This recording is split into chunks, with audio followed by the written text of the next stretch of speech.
Some of you might be looking for some entry-level stuff, but hopefully I'll be able to answer your questions as best I can.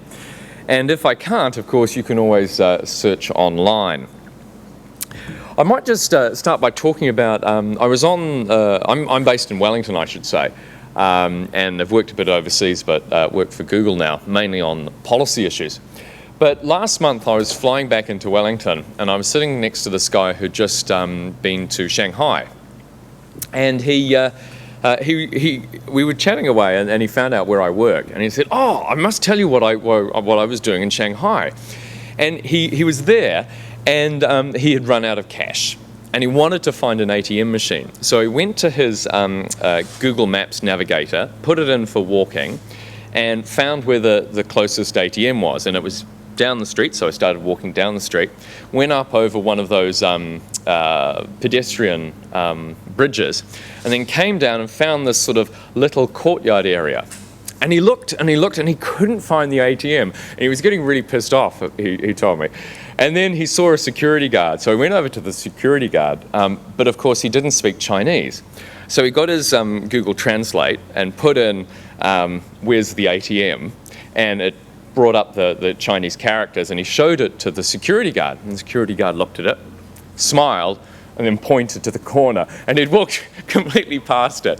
So he was able to just turn around, go to the ATM, and get the cash that he needed, which I thought was pretty cool. And it's a reflection of some of the new tools that are making tourism easier and travel easier every day. So one of the first things I'd like to talk about is that, in a way, you could say the internet has been designed for New Zealand. You know, apart from Antarctica perhaps, we are possibly the most remote market in the world. And here is a tool that enables us to connect with over 2 billion people now that are online. And this is pretty handy. And in this sense, it's important that we use it well. It also means that when we don't use it well, it can disproportionately affect us. Some interesting trends that we're seeing is that by 2016, we estimate that there will be 3 billion people online, that 70% of them in the G20 will be from emerging markets, and that 80% of them will be accessing on mobile devices. So just to say that again, 3 billion people. These are your potential tourists. In the domestic market, what's interesting is 92% of Kiwis actually search online before they purchase. What's a little more salutary, based on MYOB data, is that only 34% of our businesses are actually online, and only 14% are making use of cloud-related products. So we've got people searching online and using it to buy. We've got 2 billion people, possibly 3 billion people by 2016. But a lot of New Zealand businesses aren't actually making use of that. Now, I think tourism is different. I think the tourist sector probably is one of the most advanced in New Zealand and is aware of that. So, I mean, just an example of a remote area. This is in the Chatham Islands on Google Maps. And I actually found a smaller one called Flower Pot Lodge on Pitt Island, which is even smaller than Chatham Islands. And this little lodge was actually advertising their whole product from probably one of the most remote areas in the world, which was great. So the potential of what this can do to find new customers and tourists is brilliant. So I'd like to speak a bit briefly more generally about small operators, and more than just marketing. We've had a study come out last week from Deloitte on small businesses. So they found, they looked at 3 basic levels: low digital engagement, medium digital engagement, and high digital engagement. Those that are high are growing revenue at twice the amount of others. They earn twice as much of revenue per employee. They are 4 times as likely to be hiring staff. And they enjoy better business outcomes. As they shift from low to medium high, they grow a 20% increase in revenue. So that's some hard figures in the Australian landscape, at least, of what's making a real difference. And then there are other figures as well. But what's interesting, apart from the marketing angle, is how you can actually run your small business more effectively. Google actually and MIT looked at some of this and looked at the use of cloud-related products. So this is data storage or use of spreadsheets or Word documents or other type of basic office management online. They found that those small firms with only 1 to 15 users can reduce their costs by up to 71%. I mean, I'll say that again, 71%. That's astonishing. The cost reduction there for your firm and the way you can do it is pretty amazing. So this was just one example. I should have chosen a New Zealand one actually, but this is Bondi Beach Rentals. They used AdWords. You're probably familiar with AdWords. There's an AdWords Express now, which is much simpler, much easier to use, and then there's the more advanced options. But they used it, not only did they have a website that, a bit like Book a Batch, that did that connection, they used advertising to help connect people to it, which was worked pretty well and pretty important. So, you know, how can you get on? What are some simple things? Some of these things you'll be doing already. The first sounds like a property pitch, but basically location, location, location. Google Maps are pretty useful. If you can find things on there, it's great. The important thing to remember is it's not just your business, it's also the other businesses around you. So the other day, for example, I was wanting to find what time the local Chinese takeaway in Karori closed. I couldn't find them. It was really frustrating. I just wanted to find the hours and the number to call to order my overly fatty fish and chips, and I couldn't. And that was frustrating, and I couldn't see what else was around. I also mentioned AdWords Express. YouTube is particularly powerful, and you guys, I'm sure, will have seen how fantastic Air New Zealand has been using that. You know, you've got an innovation like YouTube, but the real innovation actually is what Air New Zealand did. They took a regulatory requirement of a safety video. They had a Hobbit spin on it. And what a lot of people don't know, that within 1 week, almost twice the population of New Zealand had viewed it on YouTube. So think of what they've done. They've taken a regulatory requirement and made an amazing, amazing impact, which is just, I think, really, really impressive. And that's, you know, you can upload YouTube videos yourself. I see lots of small businesses doing it. And you can track usage, you can measure when people drop off. It's pretty powerful. You can also look at which markets, which countries are looking at it the most. So if you're wanting to identify a new market, you can put up a clip, do some more advertising in a particular area, and see the result. I think it was EastEnders. Turned out to be incredibly popular in Saudi Arabia, but no one knew, you know? And there's an entirely new market that's just been identified that you can target faster than your competitors. I mentioned before Translate, so that's a free tool that's on there. That's on mobiles, it's on websites as well.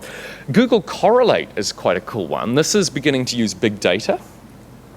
So this is a tool that's freely online, and what it does, you can go in and put a search result and find the top 20 correlated searches. So you could go in and put woolly hats, and it'll show you the top 20 other things people search for when they search for woolly hats. And you can narrow that by country and sometimes by city. So if you're wanting to upsell, you can work out what other products are worth upselling.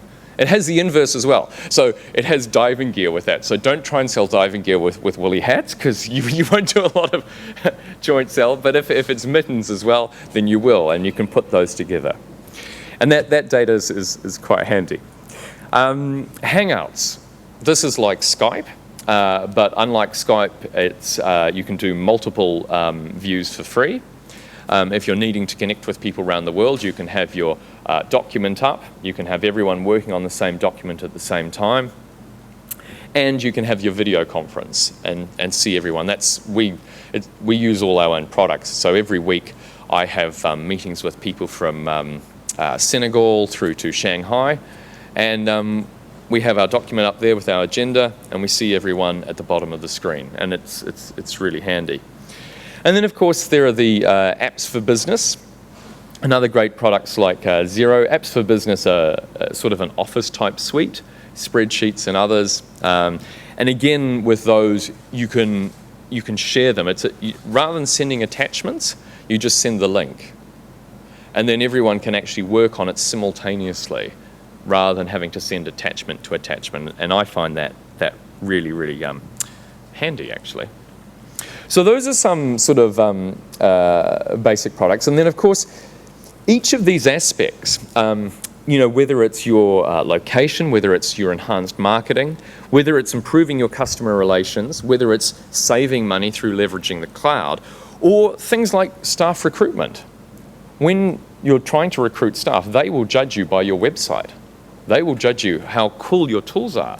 We've actually seen figures now that if you can bring your own device to work, if you have the best system, you're more likely to retain staff.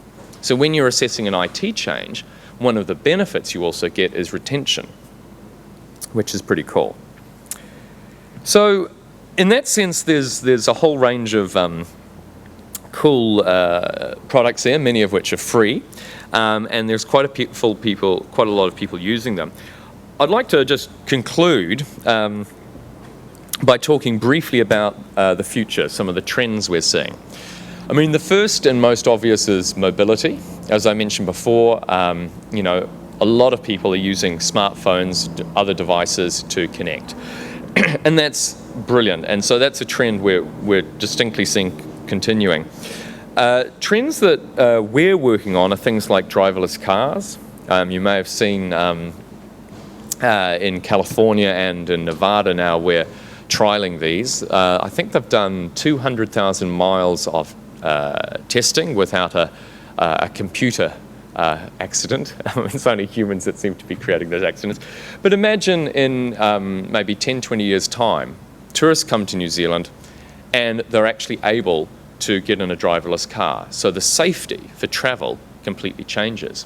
Also with an aging demographic, the comfort people feel in being able to travel around changes as well. The other trend we're seeing is also wearable computing. Some of this is geeks that like tracking what their heart rate is every moment of the day, but other aspects are things like Google Glass, which you may have seen. So these are the glasses that you can put on. They pretty much do everything that a smartphone does. You can have a video conference with them. You can have Google Maps going and showing you around, and it's hands-free because they're just sitting on your eye. They're quite cool. I tried some on last year, and the screen is literally there, but it feels about there, and it's quite exciting. That looking at, the trialing those, I think with developers outside Google now in the US. So I think we'll be seeing more from that. So, that's some of the future trends. So what I'd encourage you to do, if you're not already familiar with these tools, get familiar with them. There are some very basic things you can encourage other people around your communities to do, like simply have Google Translate on your smartphone. So if people come into their shop and they don't speak English, there it is. You can just use that immediately. You can make sure that you're using AdWords Express, a very simple way of getting online. And the very basic, just have a website. I think most tourist operators do, but not everyone in the cities and in the surrounding areas do. So I'd like to just finish with a clip of Google Glass, just to give you guys a bit of a feel of it in case you haven't seen it before. So hopefully Cameron can play that now. 5, oh, there we go. 4. Have we got sound? 3, 2, 1. Copy that. Jumper's good.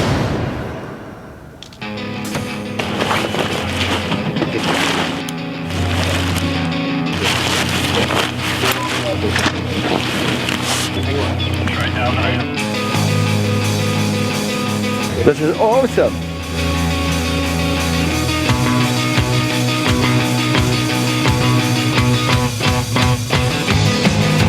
Quiet little voices creep into my head. I'm young again, I'm young again, I'm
So when it cuts to that, you'll see that those little screens at the bottom.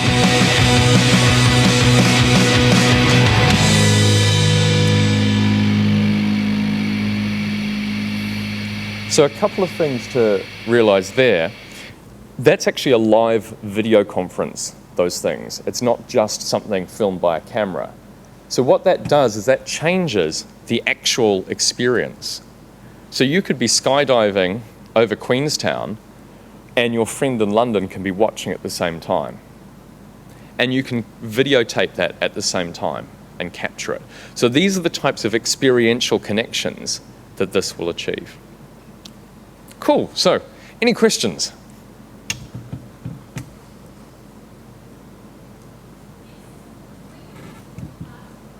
Sorry? Well, I can't say actually, I'd be killed. But hopefully soon. They're trialing it in the US. They're developing a whole lot of use cases. You know, there are cool things like this, but they want to find some other great things that they can do with it. So yeah, hopefully soon.